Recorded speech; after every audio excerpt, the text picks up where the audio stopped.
Bro ஏன் bro குடிச்சிட்டு இருக்கீங்க? வாழ்க்கை ரொம்ப கஷ்டமா இருக்கு, அதான் ப்ரோ புரியுது. அப்படின்னா ப்ரோ வாழ்க்கையில கஷ்டம் ப்ரோ. சரியா வேலை கிடையில, அப்பா அம்மா என்ன மதிக்க மாட்டேங்கிறாங்க, ஃப்ரெண்ட்ஸுங்க என்ன மதிக்கிறது இல்லை. பிசினஸ் ஸ்டார்ட் பண்ணாம தான் பிசினஸ் லாஸ் ஆயிடுச்சு ப்ரோ. ரொம்ப கஷ்டமா இருக்கு, அதான் ப்ரோ குடிச்சு.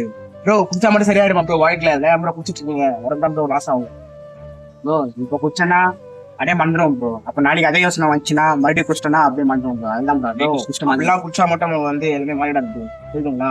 ஒன்னே ஒன்றா வாழ்க்கையில ஒன்று புரிஞ்சுக்கீங்க. இப்ப நீ சொன்னதான் நான் கேட்டேன். நான் பைபிள்ல வசனம் அழகா சொல்லப்பட்டிருக்கு. என்ன சொல்லப்பட்டிருக்குன்னா, மார்க் 10:27 அது என்ன சொல்லப்பட்டதுன்னா, இயேசு அவர்களை பார்த்து, மனுஷனால் இது கூடாதுதான், தேவனால் இது கூடாது அல்ல, தேவனால எல்லாமே கூடும். புரியுதுங்களா?